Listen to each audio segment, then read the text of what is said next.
तो नमस्कार साथियों, स्वागत है आपके अपने यूट्यूब चैनल स्टडी विथ नेमसा में। जैसा कि साथियों हम सब अपने पिछली कक्षा में पढ़ रहे थे शीत युद्ध के बारे में।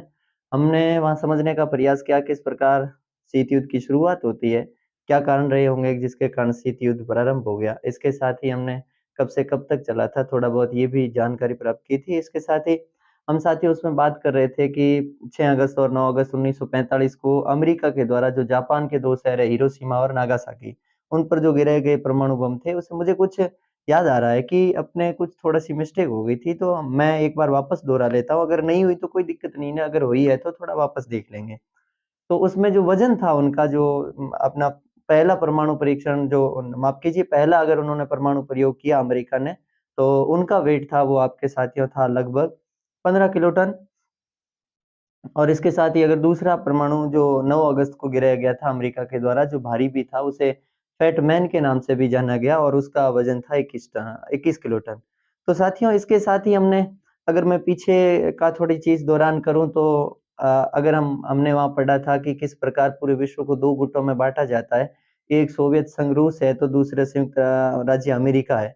संयुक्त राज्य अमेरिका अपने उदारवादी पूंजीवादी संगठन है, तो दूसरी ओर है ये अपने सोवियत जो सोवियत संघ है, ये साम्यवादी है।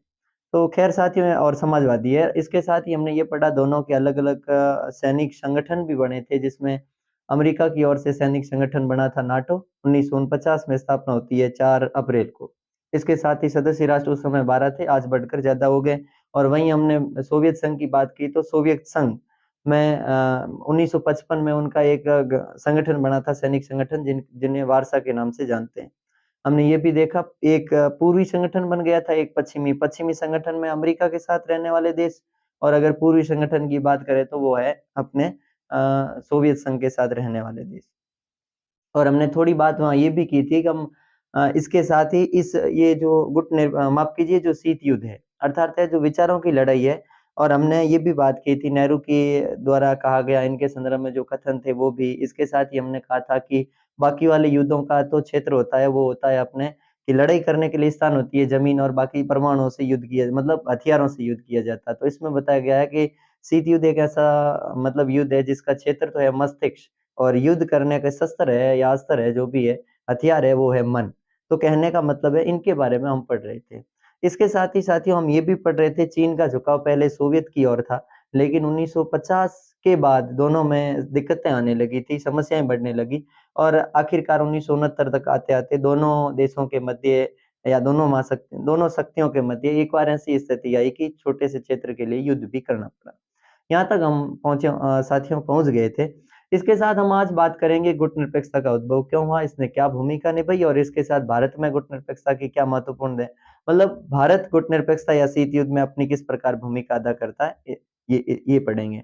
इसके साथ ही साथियों हम थोड़ा चीज़ ये भी पढ़ेंगे जैसे कि अपने पिछले एपिसोड में हमने पढ़ा था बगदाद समझौता 1955 में हुआ था। इसके साथ ही हमने एक और भी ये भी चीज़ पढ़ी थी कि 1962 में किस प्रकार क्यूबा मिसाइल संकट आया था और क्यूबा मिसाइल संकट पूरी दुनिया को तीसरे विश्व युद्ध के डर में धकेल दिया था, लेकिन आखिरकार दोनों महाशक्तियों की सूझबूझ के कारण बच गए थे दोनों मतलब पूरी दुनिया तीसरे विश्व युद्ध से बच गई थी। जो भी है वहाँ मतलब अपने क्यूबा के राष्ट्रपति फिदेल कास्त्रो है, थोड़ा ये याद रखना है। उसके साथ ही अमेरिका के राष्ट्रपति जॉन एफ कैनेडी और निकिता क्रुश्चेव ये भी थोड़ा-सा याद करना है, जो सोवियत संघ के उस समय नेता थे। अब साथियों चलते हैं, आज हम बात करेंगे शीत युद्ध के दायरे की, तो क्या है शीत युद्ध का दायरा और उसके साथ ही शीत यहाँ मतलब हम ये पढ़ेंगे कि जो शीत युद्ध है, उनका दायरा केवल कुछ ही क्षेत्रों में सीमित रहा या शीत युद्ध वास्तविक में केवल और केवल विचारों की लड़ाई ही रहा था। मैं जैसा कि मैंने पहले भी कहा था साथियों कि शीत युद्ध केवल और केवल विचारों की लड़ाई नहीं रहा था। कैसे नहीं रहा था इसके संदर्भ में हमने बात की थी कि इन दोनों महाशक्तियों के आपस में मध्य इतने लड़ाई नहीं हुई, लेकिन युद्ध नहीं हुआ, लेकिन महाशक्तियों के अंदर रहने वाले छोटे-छोटे देशों को लेकर लड़ाइयाँ हुई थी, युद्ध हुआ था जिसे हम पढ़ेंगे। जैसे कि साथियों कि अगर बात करें तो एक अपना कोरियाई युद्ध है, कौन-सा युद्ध है? ये सब शीत युद्ध के दायरे में ही आएँगे, कोरियाई युद्ध। कब हुआ साथियों? 1950 से लगाकर 1953 तक ये युद्ध चलता है। इसके साथ ही अपने कांगो संकट आता है। और ये कब आता है 1960 के दशक में। एक याद रखना साथियों 60 के दशक में। अगर आप 1960 याद करोगे तो भी कोई दिक्कत नहीं है, क्योंकि 1960 से ये संकट शुरू हो जाता है, लंबा संघर्ष चला था। इसी संकट के कारण आपको पता होगा, या इसके साथ ही ये जो कोरिया युद्ध है, इनके मतलब इनमें अगर संयुक्त राष्ट्र संघ का महासचिव एक विफल रहा था, जिनका नाम ट्राइंग ली था, जिसके कारण सोवियत संघ ने विरोध किया था और ट्राइंग ली को इस्तीफा भी देना पड़ा। इनके बारे में भी हम बात करेंगे। इसके साथ ही जो ये कांगो संकट है, इन्हें उबारने के लिए सबसे महत्वपूर्ण भूमिका उसी संयुक्त राष्ट्र संघ के महासचिव के द्वारा, मतलब दूसरे महासचिव के द्वारा निभाई जाती है। उस महासचिव का नाम है अपने साथियों की हैमरसोल्ड है, और हैमरसोल्ड को इसके लिए मरणोपरांत नोबेल पुरस्कार से भी नवाजा गया, क्योंकि उन्होंने कांगो संकट से उबारा था। कोरिया युद्ध के संदर्भ में बात करेंगे तो भारत अपनी महत्वपूर्ण भूमिका निभाएगा। अब इसके साथ ही साथियों, जिन्हें मैं अभी नाम ले रहा था आपके सामने, जो हैमरसोल्ड है, हैमरसोल्ड संयुक्त राष्ट्र संघ के बारे में भी बहुत महत्वपूर्ण कथन कहता है। वो लिखता है कि संयुक्त राष्ट्र संघ आपको स्वर्ग में तो नहीं पहुंचा सकता, लेकिन इतना जरूर हो सकता है कि वो आपको नरक से बचाने का प्रयास करेगा। तो खैर, इनको भी हम बाद में मतलब देखेंगे कि किस प्रकार है। हालांकि हम ज्यों-ज्यों आगे बढ़ेंगे, संयुक्त राष्ट्र संघ के बारे में बात करेंगे, उस समय मैं आपको वापस बता दूंगा ये कांगो संकट में भूमिका निभाते हुए किस व्यक्ति को या किस संयुक्त राज्य के महासचिव को कौन सा पुरस्कार मिला। तो मरणोपरांत नोबेल शांति पुरस्कार मिला था। तो उस व्यक्ति का नाम क्या था? वो हैमरसोल्ड था। और ये किसका कथन है कि संयुक्त राष्ट्र संघ आपको स्वर्ग तो नहीं पहुंचा सकता, लेकिन इतना जरूर है कि वो आपको नरक से बचा सकता है। तो ये भी हैमरसोल्ड का ही कथन है।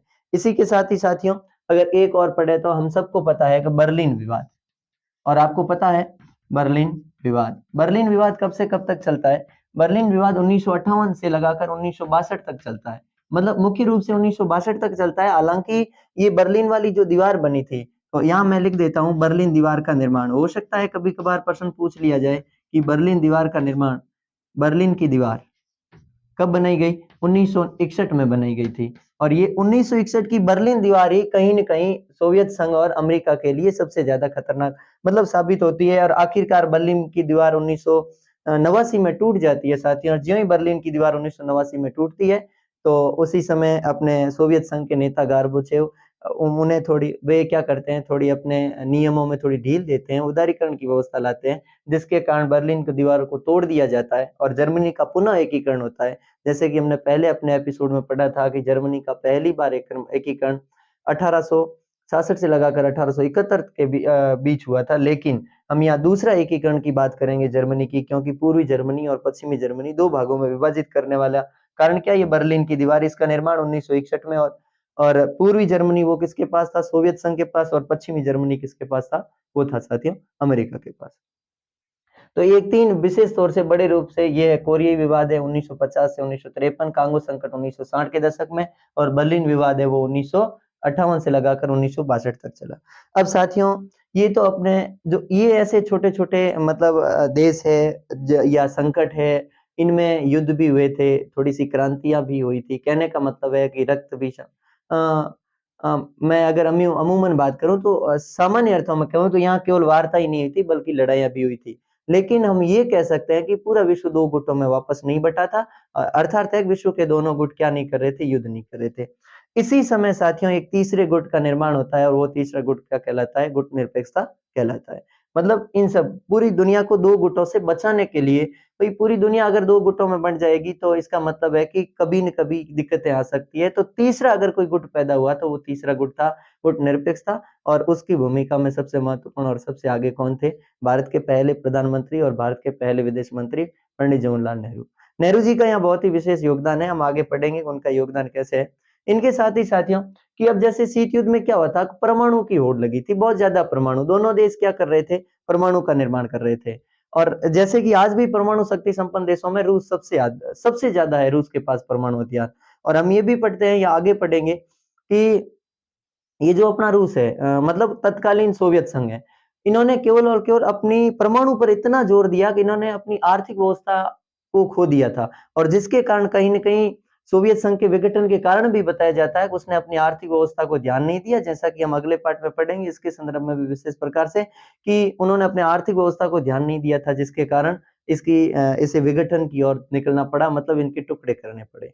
तो साथियों एक आपको ये भी याद रखना है कि दोनों महाशक्तियों ने एक दूसरे को परमाणु होड़, एक दूसरे को मतलब दूसरे देशों को अपनी ओर मिलाने के लिए खूब अथक प्रयास किए थे। और ये प्रयास कहीं न कहीं कहने का मतलब है पूरे विश्व के लिए घातक तो साबित होने ही वाले थे, लेकिन इन घातक हथियारों से या इन घातक प्रभावों से बचाने का काम अगर कोई करता है तो वो कौन करता है? गुटनिरपेक्ष करता है। इससे साथियों फिर एक बात करें अपन कि दोनों देश परमाणु का क्या कर रहे हैं, बहुत ज्यादा क्षेत्र में परमाणु हथियार का परीक्षण कर रहे हैं। तो उसके बाद दोनों देशों को समझ में आया, दोनों देश आपस में, कौन? संयुक्त राज्य अमेरिका और सोवियत संघ रूस, दोनों आपस में संधियां भी करते हैं, ऐसी संधियां करते हैं जो परमाणु पर रोक भी लगाते हैं। वे कौन कौन सी संधियां, उनके बारे में भी बात करेंगे, लेकिन इससे पहले एक छोटी सी घटना है, वो हम खुद समझ सकते हैं। जैसे कि साथियों मेरे पास भी परमाणु है, आपके पास भी परमाणु है, अर्थात अमेरिका के पास भी परमाणु थे, सोवियत संघ के पास भी परमाणु था, या परमाणु परीक्षण के दौरान, या मान लो अचानक किसी देश के द्वारा कोई अचानक से, जैसे कि अभी रूस यूक्रेन युद्ध चल रहा था, उसी समय भारत का एक मिसाइल जाकर पाकिस्तान में गिर गया। अब पाकिस्तान वालों को कौन समझाएगी ये अचानक आ गया, हालांकि पाकिस्तान ने तो ये आवाज उठाई थी कि अचानक नहीं आया, भारत ने जानबूझकर ऐसा किया। तो उसी समय भी ये दिक्कत थी, हो सकता है बाई चांस कोई मिसाइल निशाना चूक कर भी किसी दूसरे क्षेत्र में या दूसरे देश में जाकर गिर जाए, तो फिर उनको कौन समझाएगी ये केवल और केवल दुर्घटना थी, लेकिन वास्तविक युद्ध नहीं था। तो ऐसी परिस्थितियों को भांपते हुए या ऐसी स्थितियों को भांपते हुए दोनों देशों के मध्य अर्थात दोनों महाशक्तियों के मध्य कुछ संधियां हुई। वे कौन कौन सी संधियां हैं जिसमें से देख लेना, अपने बात करते हैं। पहली संधि है वो है परमाणु परीक्षण सीमित संधि। सीमित संधि कि भाई परमाणु परीक्षण है वो ज्यादा से ज्यादा नहीं किए जाएंगे, उन पर क्या लगाई जाएगी? सीमित, मतलब कम की जाएंगे, रोक लगाई जाएगी, धीरे धीरे कम किया जाएगा। सीमित परमाणु परीक्षण संधि कहते हो तो भी दिक्कत नहीं है, और परमाणु परीक्षण सीमित संधि कहते हो तो भी कोई दिक्कत नहीं है साथियों। कब हुई थी? 1963 में हुई थी, ये थोड़ा सा याद रखना। अब दूसरी संधि कौन सी है? वो है परमाणु अप्रसार संधि, और सबसे महत्वपूर्ण है, इंपोर्टेंट लगा देना, हो सकता है 1 नंबर का प्रश्न यहीं से पूछे, परमाणु अप्रसार संधि। कौन सी संधि है? परमाणु अप्रसार संधि। और परमाणु अप्रसार संधि, जैसे कि प्रसार का मतलब ही होता है कि परमाणु को आगे नहीं बढ़ाया जाएगा, लेकिन इन दोनों महाशक्तियों ने नियम क्या बनाया कि 1966 से या 1967 से पहले जिन देशों ने परमाणु परीक्षण कर लिया है या परमाणु शक्ति संपन्न हो गए, वो तो परमाणु रहेंगे, लेकिन बाकी वाले देशों को परमाणु परीक्षण नहीं करने दिया जाएगा, उनके ऊपर रोक लगाई। हालांकि विश्व के पटल पर सबसे ज्यादा इस परमाणु परीक्षण संधि का विरोध करने वाला अगर कोई देश है तो वो कौन सा देश है? भारत है। और ये संधि कब हुई साथियों? ये हुई थी आपने 1968 में, ये याद रखना, अगर महीना भी याद रखो तो जुलाई 1968 की घटना है, परमाणु अप्रसार संधि है। लेकिन इस परमाणु अप्रसार संधि को अनियमित काल से आगे बढ़ाया गया, अनियत काल के लिए आगे बढ़ाया गया।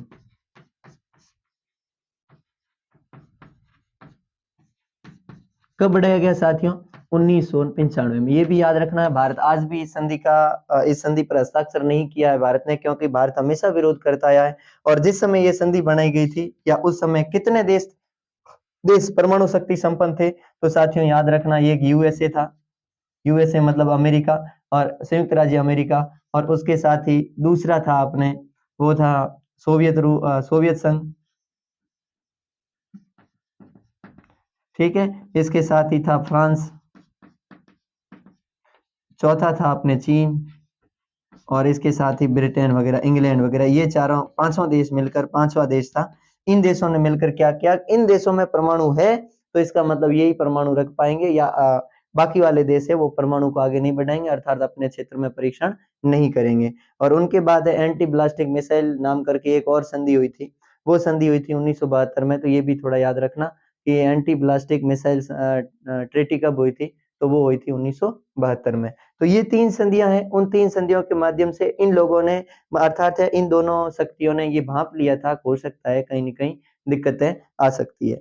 इसके साथ ही साथियों अगर हम इसी की बात करें तो जैसे कि मैंने पहले भी कहा था कि हम बात करें कि गुटनिरपेक्षता ने क्या भूमिका निभाई इन दोनों देशों के मध्य, तो वो अगर कोई बात करें तो जैसे कि हमने पहले भी पढ़ा है कि जैसे कोरिया युद्धों में पढ़ा था, तो इसमें हम बात कर रहे थे नेहरू ने महत्वपूर्ण भूमिका निभाई। इसके साथ ही मैंने ये भी बताया था आपको कि कांगो संकट 1960 के दशक में हुआ था, उसमें संयुक्त राष्ट्र संघ ने अपनी बहुत महत्वपूर्ण भूमिका निभाई थी।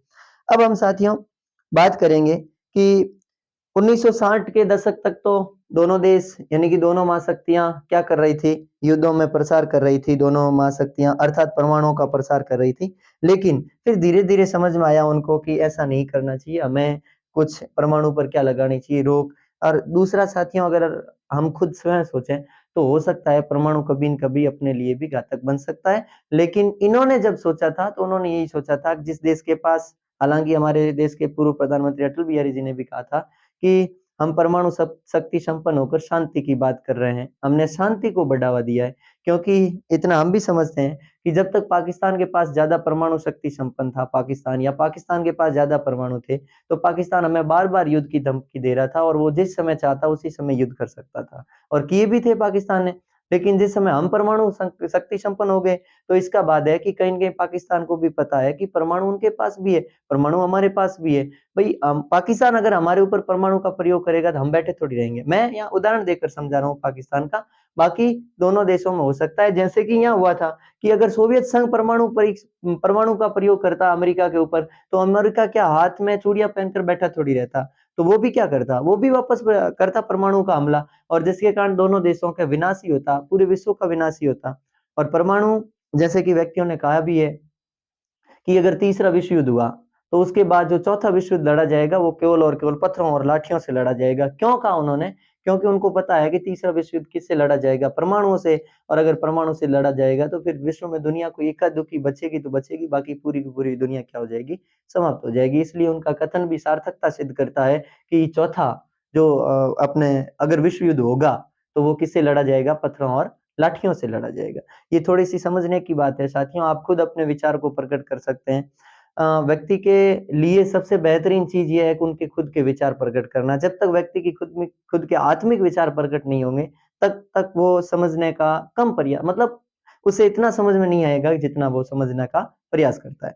अब साथियों, ये तो अपने शीत युद्ध के दायरे हैं, इस शीत युद्ध के दायरों में ये थोड़ी चीज़ें याद रखनी है। मैंने ये घटना कहा था, अब सारी चीज़ें लिख तो नहीं सकता, लेकिन वो घटना याद करना आपको कि हो सकता है अचानक किसी देश के द्वारा कोई भी मिसाइल है एक दूसरे के इधर-उधर आ जाए, और फिर वो है तो केवल महज़ एक दुर्घटना, लेकिन सामने वाले को कौन समझाए कि वो एक केवल और केवल क्या है? दुर्घटना है। अब साथियों हम बात करेंगे अपने दो ध्रुवीयता का अंत, और इसके साथ ही एक तीसरा नया गुट पैदा होता है, उसका कौन सा है तीसरा नया गुट? वो गुट है अपने गुट निरपेक्ष। तो मैं सीधे तरीके से यहाँ लिख देता हूँ गुट निरपेक्ष आंदोलन। गुट निरपेक्ष आंदोलन। गुट निरपेक्ष आंदोलन को नाम के नाम से जाना जाता है साथियों। देखिए, गुट निरपेक्ष आंदोलन, अब जैसे कि सबसे पहले गुट निरपेक्ष नाम से ही पता चल रहा है कि गुट से निरपेक्ष का मतलब होता है अलग होना, पृथक होना। लेकिन हम क्या पूर्ण रूप से कह सकते हैं कि गुट से पृथक हुआ था? नहीं, इनकी विदेश नीति पृथकतावाद की विदेश नीति नहीं थी साथियों। क्योंकि पृथकतावाद की विदेश नीति किसे कह सकते हैं, या अलगाव की विदेश नीति किसे कह सकते हैं, कि 1787 में अमेरिका क्या कर रहा था? अमेरिका ने विश्व से अलगाववाद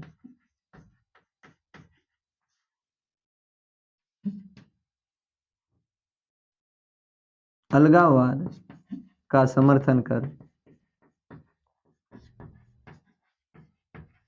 अपनी विदेश नीति को अलग रखा। अपनी विदेश नीति को अलग रखा। किसने? अमेरिका ने। तो ये है साथियों अलग रखा था। ये क्या है? अलगाववाद। और कब तक अलग रखा? प्रथम विश्व युद्ध 1914 तक अमेरिका की विदेश नीति पूरे विश्व से कोई लेना देना नहीं था। कहां से कब तक? 1787 से अमेरिका के विश्व, और वही जैसे कि जॉर्ज वॉशिंगटन अमेरिका के पहले राष्ट्रपति, तो ये थोड़ा सा याद रखना। और एक साथियों, ये जो 1787 में अमेरिका ने क्या किया था? अमेरिका ने विश्व से अलगाववाद का समर्थन करना, अपनी विदेश नीति को अलग रखा।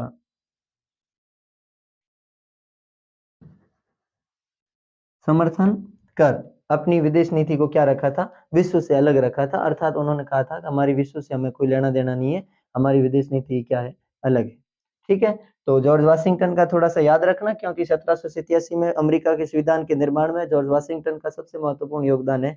अगर इंग्लैंड के बाद अगर किसी देश के लिखित संविधान की बात करें, हालांकि अमेरिका का लिखित संविधान बनने वाला पहला संविधान अमेरिका ही का था, लेकिन उससे पहले इंग्लैंड ने भी संविधान अपना तो लिया था, लेकिन उसका संविधान लिखित नहीं था। लेकिन फिर भी हम कह सकते हैं कि अमेरिका ने अपना पहला ठीक तरीके से लिखित और व्यवस्थित संविधान का निर्माण किया। इससे पहले ब्रिटेन था इससे आगे, लेकिन उसने लिखित नहीं किया। अब साथियों ये है, लेकिन ऐसी जो अमेरिका ने 1787 से लगाकर 1914 तक की जो अपनी विदेश नीति रखी, पृथकतावाद की, अलगाववाद की, वो गुटनिरपेक्ष की नीति नहीं थी। तो गुटनिरपेक्ष की कैसी नीति थी? गुटनिरपेक्ष का मतलब होता है दोनों शक्तियों से अलग रहना। क्या करना? दोनों शक्तियों से अलग रहना, अर्थात किसी भी गुट में ना तो सोवियत संघ रूस में सम्मिलित होना और ना ही अपने संयुक्त राज्य अमेरिका, अर्थात ना ही उदारवादी गुट में सम्मिलित होना और ना ही कौन से गुट में सम्मिलित होना? पूंजीवादी या नहीं अपने ना तो उदारवादी पूंजीवाद में सम्मिलित होना और ना ही साम्यवादी समाजवादी गुट में सम्मिलित होना ही क्या है? गुट निरपेक्ष है। अब इस गुट निरपेक्ष के जन्मदाता कितने देश है? तो इन गुट निरपेक्षों के महत्वपूर्ण भूमिका अगर कोई निभाता है तो वो 5 देश है। इससे पहले एक बांडुंग इंडोनेशिया का शहर है, बांडुंग सम्मेलन में, और ये सम्मेलन कब हुआ? 1955। बांडुंग कहाँ है साथियों? अमेरिका में। इसमें गुट निरपेक्ष की नींव रखी गई।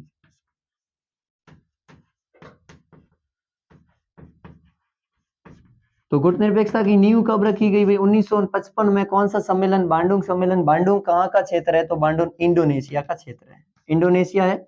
और ये इंडोनेशिया भी इनके सदस्य राष्ट्रों में है, उद्भव सदस्य राष्ट्रों या उत्पत्ति सदस्य राष्ट्रों में है। ठीक है। 1955 में 3 देश मतलब इनमें सम्मिलित हुए थे। इसके साथ ही इसका जो मेजबानी करने वाला था बांडुंग सम्मेलन की, वो भी किसने की थी? इंडोनेशिया ने ही की थी। आगे हम पढ़ेंगे उस समय इंडोनेशिया के राष्ट्रपति कौन थे। और इसके साथ ही साथियों 1956 में एक और इनका आयोजन, मतलब इन्होंने एक सम्मेलन का आयोजन किया था और उसमें तय कर लिया गया फाइनल तरीके से कि हम इन मतलब 2 गुटों से अतिरिक्त इन दोनों गुटों का साथ नहीं करते हुए विश्व में एक तीसरे गुट का निर्माण करेंगे, अर्थात जिसे गुट निरपेक्ष आंदोलन के नाम से जाना जाएगा। ये 1956 में तय किया गया। अब इनके सदस्य राष्ट्र कौन कौन से हैं? 5। तो देखिए, सबसे पहला है भारत। अगर सदस्य राष्ट्र पूछे गुट निरपेक्ष आंदोलन के तो पहला भारत है। फिर दूसरा वो यूगोस्लाविया। देखिए साथियों, एक यूगोस्लोवाकिया देश अलग है, एक यूगोस्लाविया देश अलग है, तो याद रखना यहाँ यूगोस्लाविया है। फिर अपने मिस्र, और चौथा है वो इंडोनेशिया,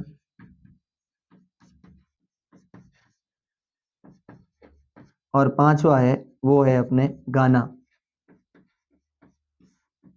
अब देखिए साथियों, इनके चारों पांचों के नेता कौन कौन थे, उनके भी नाम याद रखने हैं कि कौन कौन से नेता थे जो इनमें भूमिका। और उस समय भारत का नेतृत्व कर रहे थे पंडित जवाहरलाल नेहरू। इसीलिए पंडित जवाहरलाल नेहरू को गुट निरपेक्ष आंदोलन का जनक कहा जाता है या जन्मदाता कहा जाता है भारत में। Yugoslavia Joseph Broz Tito, Joseph Tito इनके नेता थे। और अब्दुल नासिर, अब्दुल नासिर, अब्दुल नासिर कहाँ के थे? मिस्र के थे। और इंडोनेशिया के कौन थे? सुकर्णो।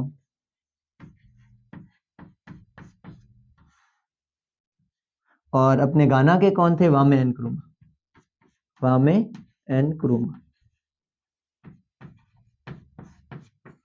ये गुट निरपेक्षता के सदस्य राष्ट्र है। एक छोटा सा प्रश्न यहाँ से बनेगा, एक तो बनेगा बांडुंग सम्मेलन कब हुआ? 1 नंबर का, तो ये 1955 में हुआ। बांडुंग का स्थान इंडोनेशिया में, और बांडुंग सम्मेलन गुट निरपेक्षता के संदर्भ में बात करने के लिए हुआ था। और इसके साथ फिर याद करना कि गुट निरपेक्ष आंदोलन है, गुट निरपेक्ष आंदोलन में कौन से सदस्य राष्ट्र थे? तो 5 सदस्य राष्ट्र थे, भारत, यूगोस्लाविया और मिस्र। अगर 5 याद नहीं कर पा रहे हो तो लेकिन 3 तो महत्वपूर्ण है ही, तीनों पहले वाले भारत, यूगोस्लाविया और मिस्र को तो याद करना ही है।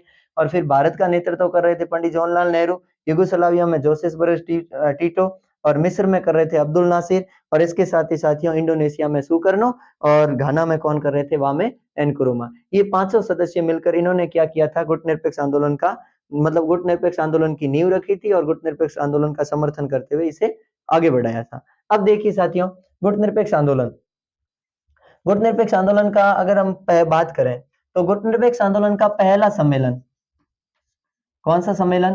पहला सम्मेलन, पहला सम्मेलन कब हुआ था? तो पहला सम्मेलन हुआ था 1961 में। बहुत महत्वपूर्ण क्वेश्चन है, पिछली बार भी बोर्ड ने पूछा है, हो सकता है बोर्ड वापस पूछ ले कि गुटनिरपेक्ष आंदोलन का पहला मतलब सम्मेलन कब हुआ? तो 1961 में।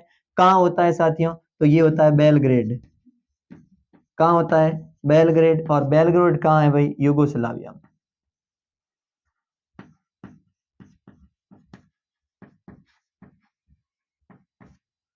बेलग्रेड कहाँ है? यूगोस्लाविया। तो याद रखना, पहला शिखर सम्मेलन कब हुआ था? 1961 में। कहाँ हुआ था? तो ये बेलग्रेड यूगोस्लाविया में हुआ था। इसके साथ ही कितने सदस्य राष्ट्र थे? तो 25 सदस्य राष्ट्र। कितने सदस्य राष्ट्र? 25 सदस्य राष्ट्रों ने मिलकर क्या किया था? अपना इन्होंने पहला सम्मेलन। लेकिन अगर बात करें तो वर्तमान में इनका 18वां शिखर सम्मेलन हुआ। कौन सा शिखर सम्मेलन? 18वां सम्मेलन। कब हुआ साथियों? 2019 में। कब हुआ? 2019। ये भी याद रखना, 18वां शिखर सम्मेलन, 18वां सम्मेलन 2019। और कहाँ होता है? ये होता है साथियों अजरबैजान। कहाँ होता है? अजरबैजान। और इसमें कितने सदस्य है या वर्तमान में कितने सदस्य है? तो 120 सदस्य है। वर्तमान में कितने सदस्य हैं गुटनिरपेक्ष के? वर्तमान सदस्य है, वर्तमान में 120 सदस्य है। किसमें है? अपने, ये है अपने गुटनिरपेक्ष में। और इसके साथ में कितने पर्यवेक्षक है? इसके पर्यवेक्षक सदस्य है, तो पर्यवेक्षक सदस्य है 17। एक बार वापस देख लेते हैं साथियों, थोड़ा सा ध्यान दीजिए वापस। जैसे कि हम गुटनिरपेक्षता के बारे में पढ़ रहे थे, गुटनिरपेक्षता का सामान्य अर्थ क्या होता है साथियों? तो गुटनिरपेक्षता का सामान्य होता है किसी भी गुट में सम्मिलित नहीं होना। इन्हें नाम के नाम से भी जाना जाता है, एनएएम के नाम से। इसके साथ ही साथियों, गुटनिरपेक्ष की उत्पत्तिकर्ता में या गुटनिरपेक्ष के सदस्य राष्ट्रों में 5 सदस्य राष्ट्र अपनी महत्वपूर्ण भूमिका निभाते हैं। और इनमें भारत के पंडित जवाहरलाल नेहरू है। इसके साथ ही यूगोस्लाविया के जोसेफ ब्रज टीटो है। और उसके साथ ही अपने मिस्र के है अपने नासिर है। और इसके साथ ही इंडोनेशिया के सुकर्णो है। और एक और है अपने घाना के वामे एनक्रुमा। इसके साथ ही साथियों, जिस समय इसका पहला सम्मेलन मतलब 1955 में बांडुंग सम्मेलन हुआ था।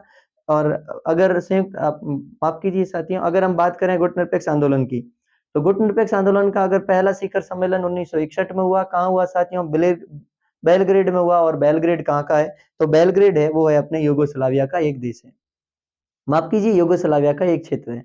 इसके साथ ही उसमें 25 सदस्यीय राष्ट्र प्रारंभ में, जिसने पहला शिखर सम्मेलन मनाया, मतलब सम्मेलन का आयोजन किया था उस समय। लेकिन अभी वर्तमान में 2019 में 18वां शिखर सम्मेलन हुआ। वो कहाँ हुआ है साथियों? अजरबैजान में। कितने सदस्यीय राष्ट्र है वर्तमान में? 120 सदस्यीय राष्ट्र है। और इसके साथ ही 120 सदस्यीय राष्ट्र होने के साथ साथ इसके 17 क्या है? पर्यवेक्षक सदस्य है। तो ये भी थोड़ा सा याद रखना है। सबसे महत्वपूर्ण है या तो पहला और या है फिर वर्तमान वाला पूछेगा। 18वां शिखर सम्मेलन कब हुआ? 2019 में। 2021 में अभी एक और कोई सम्मेलन हो रहा था, लेकिन वो प्रेस कॉन्फ्रेंस के माध्यम से हुआ था, ऐसा हुआ नहीं था। तो खैर ये भी याद रखना, आपकी किताबें यहाँ तक ही बताती है कि 18वां शिखर सम्मेलन 2019 अजरबैजान, वर्तमान में 120 सदस्य। और इसके साथ ही कितने पर्यवेक्षक सदस्य है? तो 17 पर्यवेक्षक सदस्य है।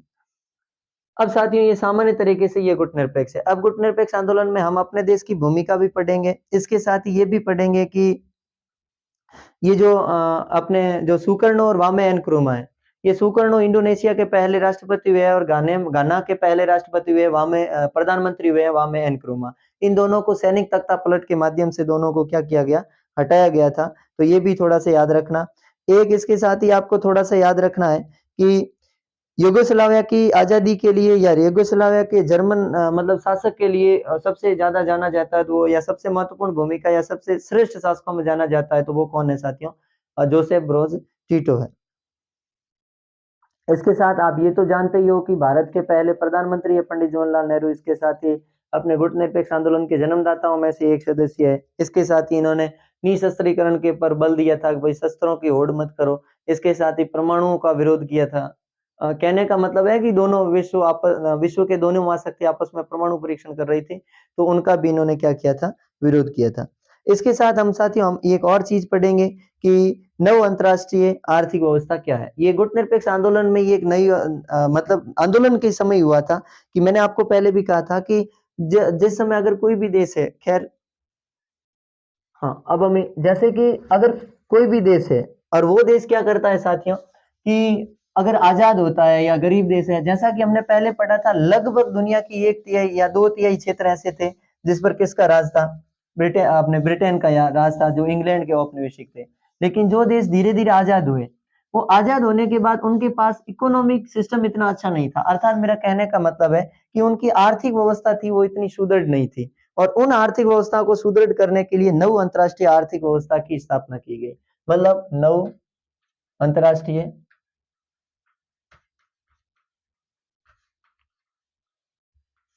आर्थिक व्यवस्था, और नव अंतर्राष्ट्रीय आर्थिक व्यवस्था में क्या है कि इसमें प्रारंभ में क्या था कि जो देश विकसित देश थे, विकासशील देश थे, उन विकासशील देशों को या विकसित देश थे, जैसे अमेरिका है, जैसे रूस है, फ्रांस है, ब्रिटेन है, या अपने जो सोवियत संघ है, रूस तो बाद में बना था 1991 के बाद में। मैं अगर बार बार रूस बोल रहा हूँ तो आप उस समय रूस की जगह सोवियत संघ ही मानना, क्योंकि 1991 में सोवियत संघ का उत्तराधिकारी बनता है, वो किसे बनाया जाता है? रूस को बनाया जाता है। हालांकि आज सोवियत संघ का सारा जो भी मटेरियल या वो सारा का सारा किसके पास है? रूस के पास है।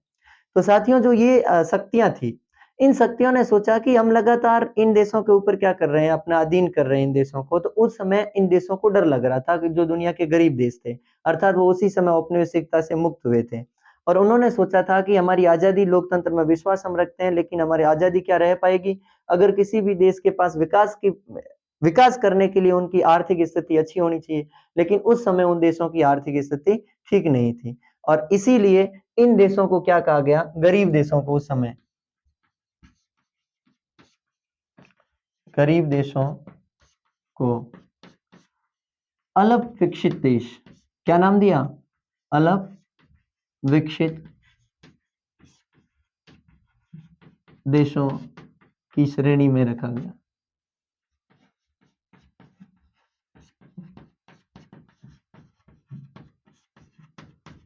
और इनको चिंता सताने लगी, तो फिर इन दोनों महाशक्तियों ने, या बाकी वाली मतलब इनके साथ जो बड़े बड़े शक्तिशाली देश थे, उन्होंने सोचा, तो 1972 में एक सम्मेलन बुलाया। 1972 कब बुलाया सम्मेलन? 1972। इस सम्मेलन को कहा जाता है संयुक्त राष्ट्र संघ। व्यापार और विकास सम्मेलन। ये सम्मेलन कब बुलाया गया? ये नव अंतर्राष्ट्रीय आर्थिक व्यवस्था को सुधारने के लिए ऐसा किया गया था। मतलब जो आर्थिक व्यवस्था को सुधारने के लिए जो प्रयास किए गए, वो सब किसमें सम्मिलित है? नव अंतर्राष्ट्रीय आर्थिक व्यवस्था में।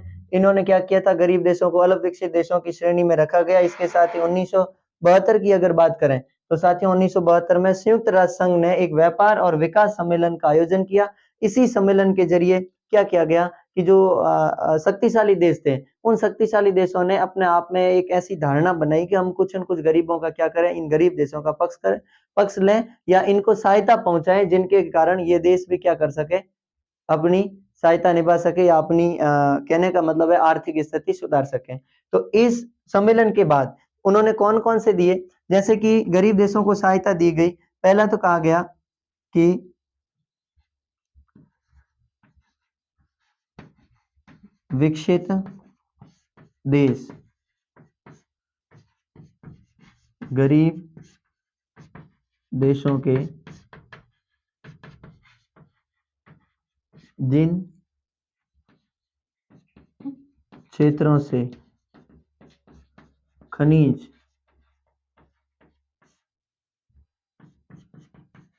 का प्रयोग कर रहे थे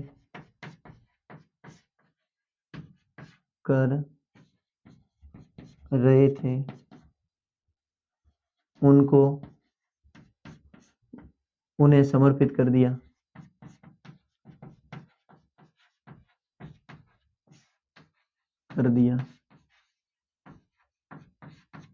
पहली चीज क्या है कि जो विकसित देश थे, और जो जैसे अमेरिका है, जैसे अपने जो इंग्लैंड है, उन देशों ने क्या किया था? पहले उपनिवेश थे, तो उसके जरिए जिन जिन देशों में जैसे गरीब देश, उनमें से मतलब कोई भी छोटा देश ले लो, जैसे कि 1947 से पहले हमारे देश में, भारत में भी क्या था, अंग्रेजों का दबाव था हमारे देश में भी, हमारे भी जो उपनिवेश ज्यादा मतलब क्षेत्र थे उनके ऊपर भी क्या था, अंग्रेजों का प्रभाव था। 1947 के बाद उन्होंने हमारे देश के सारे सारे प्रभाव छोड़ दिए, लेकिन फिर भी विश्व के बहुत सारे ऐसे देश थे जिन देशों पर उपनिवेश का उसी समय भी प्रभाव चल रहा था। तो फिर इन देशों ने क्या किया, तो इन देशों ने कहा, किसके 1972 के संयुक्त राष्ट्र संघ व्यापार और विकास सम्मेलन के बाद इन्होंने कहा था कि भाई हम आपके क्षेत्रों से जो खनिजों का हम उपनिवेश के तौर पर उपयोग कर रहे हैं वो हम वापस आपको क्या कर रहे हैं, समर्पित कर रहे हैं, इससे कि आपकी एक तो आर्थिक विकास में इससे वृद्धि होगी। दूसरा,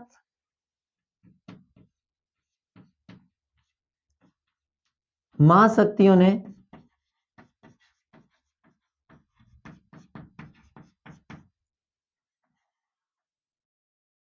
इनको सहयोग देने का वादा किया, सहयोग देने का वादा किया। महाशक्तियों ने कहा था कि भाई हम आपका गरीब देशों का क्या करेंगे, सहयोग करेंगे। और इसके साथ ही अगर महाशक्तियों ने सहयोग देने की बात कही तो अंतर्राष्ट्रीय भूमिका बढ़ गई इनकी, अंतर्राष्ट्रीय बाजारों में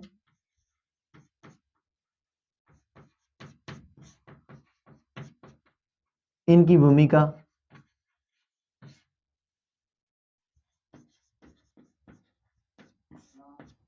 अंतर्राष्ट्रीय बाजारों में इनकी क्या बढ़ी, भूमिका बढ़ी थी। इसके साथ ही साथियों,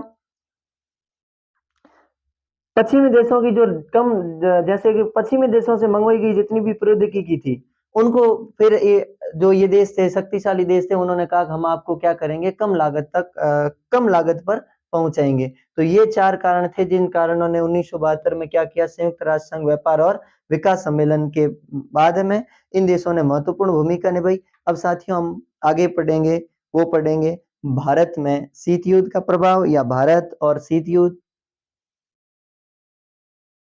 हाँ, तो साथियों और जैसा कि हम बात कर रहे थे 1960 तक तो भारत भी ज्यादा मतलब इतने आर्थिक विकास की ओर ध्यान नहीं दे रहा था, लेकिन उसके बाद भी भारत ने आर्थिक विकास की भी बात की थी। लेकिन धीरे धीरे भारत गुट निरपेक्षता में जिन जिन बातों को तय किया था भारत के खुद ने, लेकिन कुछ भारत भी उन मार्गों से थोड़ा सा हटकर चला था, जैसे कि आगे आलोचक कहेंगे और हम भारत और अपने अभी शीत युद्ध के बारे में पढ़ेंगे तो इस समय पता चलेगा कि भारत और शीत युद्ध, भारत और शीत युद्ध। अब जैसे कि शीत युद्ध का नाम आते ही हम आपको पता, ये तो पता ही है कि भारत ने तो शीत युद्ध का साथ ही नहीं दिया, लेकिन ये जरूर है कि शीत युद्ध को समाप्त करने में या शीत युद्ध को कम करने में भारत ने अपनी महत्वपूर्ण भूमिका निभाई थी। भारत के देश के अपने देश के पहले प्रधानमंत्री पंडित जवाहरलाल नेहरू ने, और यहाँ तक कि कोरियाई युद्धों में भी उन्होंने महत्वपूर्ण भूमिका निभाई थी।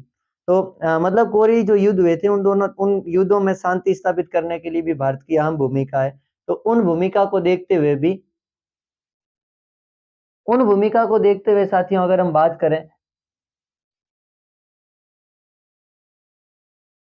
तो भी भारत की क्या थी, महत्वपूर्ण भूमिका थी।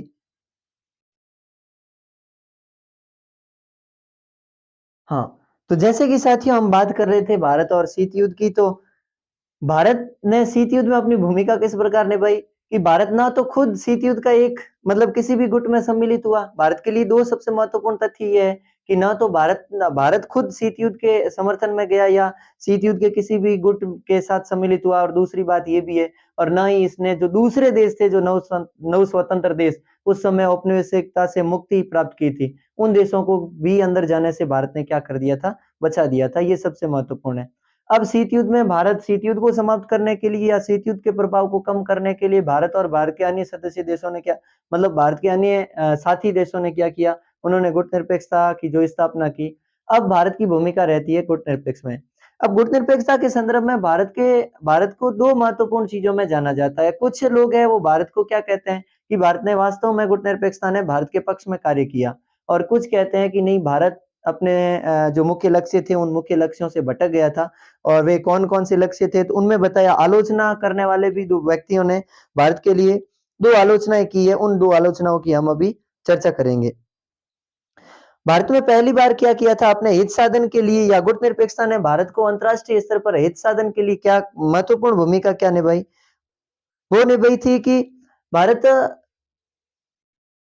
अंतर्राष्ट्रीय फैसले और कोई भी ऐसे अंतर्राष्ट्रीय फैसले नहीं ले सका या कोई भी ऐसा अंतर्राष्ट्रीय फैसला नहीं लिया उसने कि जिससे कि उनको दिक्कत होगी। हो सकता है कि वो किसी ना तो एक अमेरिका के पास में पक्ष में चला जाए और ना ही किसके पक्ष में चला जाए, सोवियत संघ के पक्ष में। और दूसरा, उन्होंने दोनों शक्तियों के संदर्भ में अपना बराबर झुकाव रखा। जैसे कि एक छोटा सा मैं उदाहरण लूं, जैसे कि हमने पहली बात क्या की, मैं यहाँ ले देता हूं हित साधन, कूटनिरपेक्ष ने भारत का हित साधन किया। भारत का क्या किया? हित साधन। कैसे किया साथियों? तो पहला कारण, भारत ने दोनों महाशक्तियों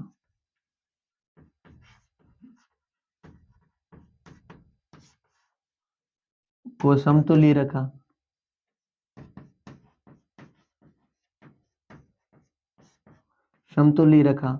समतुल्य का मतलब है कि अगर आप मान लो कि अमेरिका के साथ स्थिति ठीक नहीं है तो वो रूस की ओर मिल गया, रूस की ओर स्थिति ठीक नहीं है तो वो अमेरिका की ओर मिल गया। इसका मतलब है उसने अपना हित साधने का पूरा प्रयास किया। और दूसरा,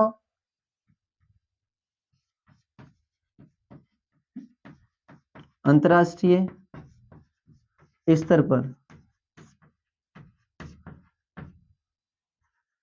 पर भारत ने अपना अच्छा प्रभुत्व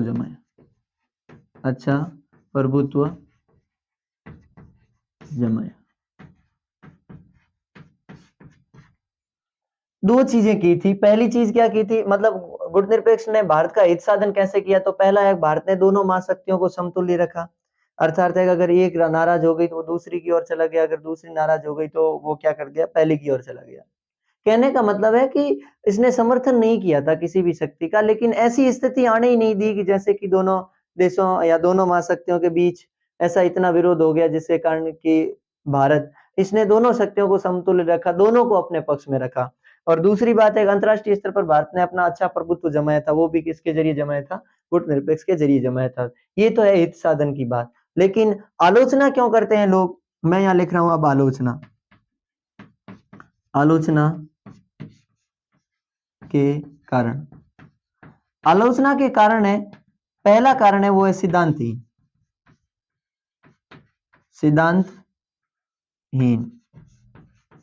और सिद्धांतहीन का मतलब क्या होता है? अब सिद्धांतहीन देखिए, अगर साथियों की देश में या विश्व में अगर कुछ ऐसे महत्वपूर्ण मुद्दे थे, या जैसे आज भी देख लो कि जैसे रूस और यूक्रेन के मध्य लड़ाई चल रही है, तो उस युद्ध में या उस लड़ाई में मोदी जी तटस्थ है, अर्थात भारत तटस्थ है। क्यों? क्योंकि भारत किसी के भी संदर्भ में कुछ बात करना नहीं चाहता, किसी के भी संदर्भ में पक्ष लेना चाहता है और ना किसी के विपक्ष में जाना चाहता है। अर्थात भारत ये कह रहा है कि शांति के साथ क्या कर लीजिए, समझौता वार्ता के साथ क्या कीजिए, बात कीजिए, ताकि युद्ध की समाप्ति होगी। नहीं तो युद्ध दोनों देशों में क्या आएगी? दिक्कत आएगी दोनों देशों में। तो इसीलिए भारत ने जो सिद्धांत अपनाए थे, उसके बाद आलोचकों का ऐसा कहना है कि भारत क्या है? सिद्धांतहीन है। कैसे है? क्योंकि वो अंतर्राष्ट्रीय मंचों के जो महत्वपूर्ण फैसले थे उन पर क्या रहा था? तटस्थ रहा था, किसी में भागीदारी नहीं निभाई, अपने भाग नहीं लिया। हालांकि कुछ ऐसे भी सिद्धांत है जिसमें अपने भारत ने महत्वपूर्ण भूमिका निभाई है, भागीदारी निभाई है, लेकिन फिर भी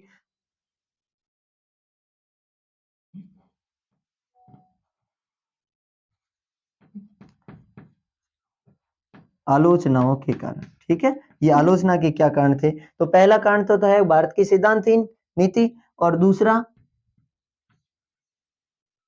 दूसरा कारण है भारत का सोवियत की ओर झुकाव। सोवियत की ओर झुकाव। कहने का मतलब है भारत स्वतंत्र नहीं रह सका। कैसे नहीं रह सका? जो आलोचक है वो कहते हैं 1971 की घटना हम सबको पता है या आप सबको पता है। वो घटना क्या 1971 की, कि रूस और भारत दोनों देशों के मध्य, अर्थात सोवियत संघ और भारत दोनों के मध्य क्या हुआ? एक शांति समझौता।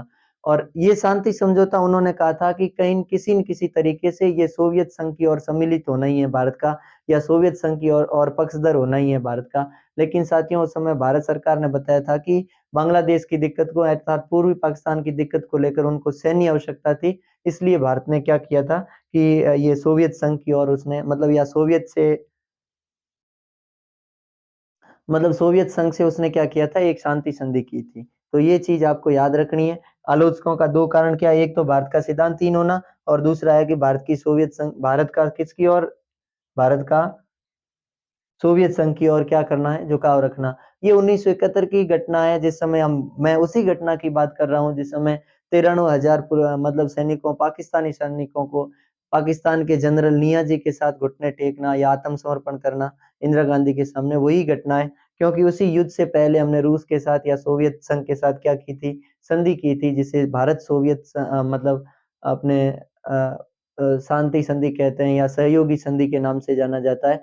और इस संधि ने वचन दिया था कि अगर भारत को दिक्कत आएगी तो सोवियत संघ अपना क्या करेगा, अपने सैनिक सहायता पहुंचाएगा। और सोवियत संघ हमेशा से भारत का पक्षधर रहा है, वो हमेशा भारत के लिए, आपको पता होगा अभी भी राष्ट्रपति पुतिन, रूस के राष्ट्रपति पुतिन ने कहा था कि वकाए दुनिया के सबसे शक्तिशाली प्रधानमंत्रियों में से एक प्रधानमंत्री है वो नरेंद्र मोदी है। और उन्होंने हमारी विदेश नीति की प्रशंसा करते हुए कहा था कि हमारी भारत की जो विदेश नीति है वो बिना किसी पक्षपात, बिना किसी भय के निष्पक्ष होकर अपना स्वतंत्र विदेश नीति की भूमिका निभा रही है। तो ये चीजें थोड़ी सी याद रखना है कि इनका एक तो अंतर्राष्ट्रीय स्तर पर माफ कीजिए कि हित साधन में तो दो है, भारत दोनों महाशक्तियों को समतुल्य रखने में सफल हुआ, और दूसरा अंतर्राष्ट्रीय स्तर पर भारत ने अपना अच्छा प्रभुत्व जमाया। और दूसरा है कि आलोचनाओं का कारण, या भारत आलोचनाओं के आड़े क्यों आ गया, कि उसमें तो है सिद्धांतहीनता, और दूसरा है भारत का सोवियत संघ की ओर क्या हो जाना, झुकाव हो जाना। अब इसके बाद साथियों हम और बात करेंगे, वो बात करेंगे अब जो गुटनिरपेक्ष है वो प्रासंगिक है या नहीं, अगर है तो क्यों, या उसकी प्रासंगिकता में कमी आई तो वो कैसे आई। अब जैसे कि देखिए साथियों कि हम पहले सामान्य अर्थों में या पहले भी पढ़ चुके थे कि भारत है या फिर अन्य देश है, उन्होंने, या भारत के साथी देश है, उन्होंने गुट निरपेक्षता की स्थापना क्यों, भारत में गुट निरपेक्षता की, गुट निरपेक्षता की प्रासंगिकता,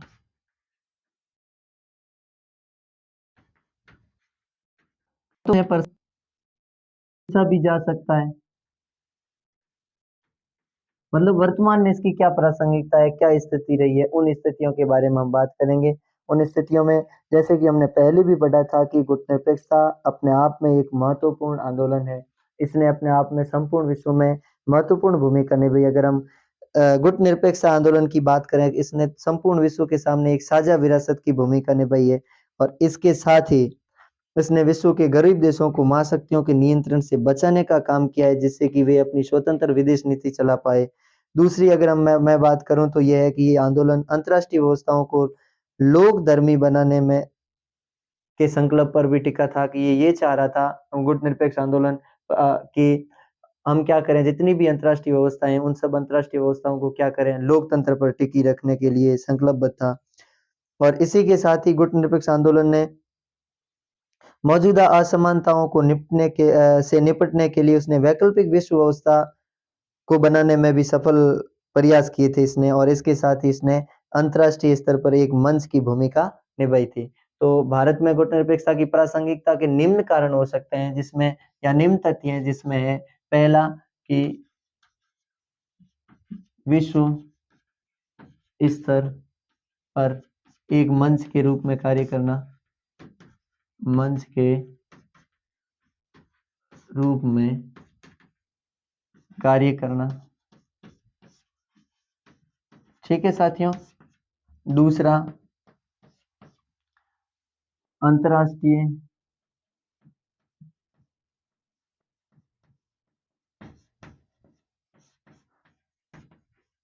स्तर की संस्थाओं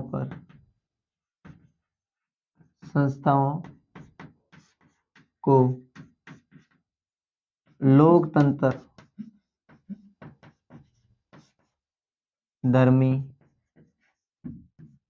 बनाने पर टिका रहा।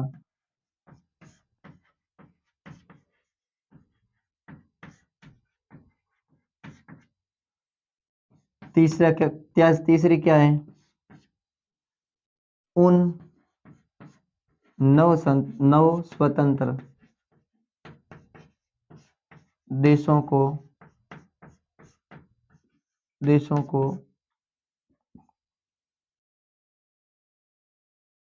इन महाशक्तियों से बचाया, इन महाशक्तियों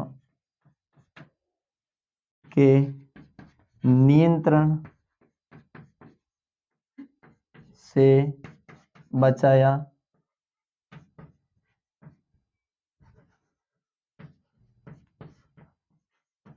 जिसके कारण वे अपनी विदेश नीति का पालन कर सके, विदेश नीति का पालन कर सके।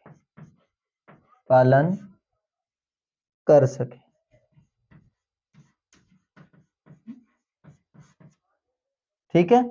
उन नवसंतत देशों, वे जो 1947 या शीत युद्ध के आसपास शुरुआती समय में या शुरुआती दौर में क्या हुए थे, स्वतंत्र हुए थे, उनको जो महाशक्तियां थी, कौन सी? संयुक्त राज्य अमेरिका और अपने सोवियत संघ रूस, उनके नियंत्रण से बचाने का प्रयास किया, जिससे के कारण वे अपनी क्या करने लगे? स्वतंत्र विदेश नीति का पालन करने लगे और उन्होंने अपने देश के लिए स्वतंत्र विदेश नीति की क्या की गई? स्थापना की गई। और इसके साथ देखिए, पहला विश्व स्तर पर एक मंच के रूप में कार्य किया, दूसरा अंतर्राष्ट्रीय स्तर की संस्थाओं को लोकधर्मिता या लोकधर्मी बनाने पर टिका रहा, ये कि जितने भी अंतर्राष्ट्रीय संस्थाएं हैं, उन अंतर्राष्ट्रीय संस्थाओं को क्या करना है कि लोकतंत्र के स्तर पर ही टिके रखना है। और चौथा है विभिन्न असमानताओं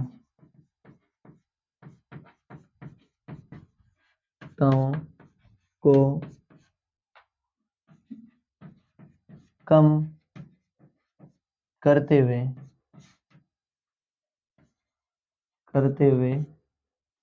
अंतर्राष्ट्रीय व्यवस्था का निर्माण करना, अंतर्राष्ट्रीय व्यवस्था का निर्माण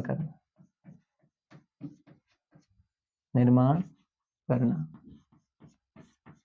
अलग अलग देश थे, अलग अलग देशों में, सभी देशों में समानता तो होना संभव ही नहीं है, क्योंकि जैसे कि हमारे देश में भी 28 राज्य और 8 केंद्र शासित प्रदेश है, लेकिन पर किसी में पहाड़ है तो किसी में पर्वत है। तो कहने का मतलब है कि कहीं युद्ध है तो कहीं शांति है, कहीं समस्याएं हैं तो कहीं खुशहाली भी है। तो इस प्रकार विभिन्न असमानताओं के होने के बावजूद भी इन असमानताओं को कम करते हुए अंतर्राष्ट्रीय व्यवस्था के निर्माण करने में भी भारत ने महत्वपूर्ण भूमिका निभाई, अर्थात भारत के गुटनिरपेक्षता ने महत्वपूर्ण भूमिका निभाई। ये तो है भारत में गुटनिरपेक्षता की प्रासंगिकता। और अगर पूछ ले कि अप्रासंगिकता के क्या कारण है, तो अप्रासंगिकता के कारण जो आलोचकों ने कहा है वही अप्रासंगिकता के कारण है। या सीधे तरीके से पूछ ले कि भारत वर्तमान में गुटनिरपेक्ष आंदोलन प्रासंगिक है, तो उसी में भी आप ये पॉइंट लिख सकते हो, लेकिन उसमें आप ये लिख सकते हो। या अगर प्रश्न पूछ ले कि बिल्कुल रूप से अप्रासंगिक हो गया है या प्रासंगिक है, आपके अनुसार कथन का उत्तर देना है, तो उसमें आप लिख सकते हो कि हाँ, हम इतना कह सकते हैं कि अप्रासंगिक तो नहीं हुआ है, लेकिन 1990 के शीत युद्ध की समाप्ति के बाद कि कुछ गुटनिरपेक्षता में की प्रासंगिकता के सामने दिक्कत आई है, उसकी प्रासंगिकता और उसके गौरवगान में कमी आई है, लेकिन वो पूर्ण रूप से अप्रासंगिक साबित नहीं हुआ। और अगर भारत में पूछ ले तो फिर भारत में कहना है कि आलोचकों का कहना है कि भारत में गुटनिरपेक्ष पूर्ण रूप से अप्रासंगिक हुआ। और अप्रासंगिक होने के कारण क्या है, जिसमें पहला कारण है कि ये सिद्धांतहीन था, इन्होंने जो सिद्धांत अपनाए थे उसने खुद ने भी भारत ने क्या किया, उसका पालन नहीं किया। और दूसरी चीज क्या है कि भारत ने दोनों गुटों से अलग न रहकर, अर्थात 1971 में पूर्वी पाकिस्तान विवाद के लिए या फिर बांग्लादेश की समस्या को देखकर या समस्या को लेकर रूस के साथ या सोवियत संघ के साथ समझौता किया। और ये समझौता ही आलोचकों के अनुसार कहीं न कहीं इनकी नीति के खिलाफ था गुटनिरपेक्षता की। तो इसलिए वे कह रहे हैं कि भारत क्या है, गुटनिरपेक्षता में अप्रासंगिक के दौर से गुजरा। तो ये प्रासंगिकता का है और इससे पहले जो अप्रासंगिकता का है। तो चलिए साथियों, आज यहाँ तक ही, बाकी बहुत ही जल्द मिलेंगे अपने अगले एपिसोड में। तब तक के लिए नमस्कार।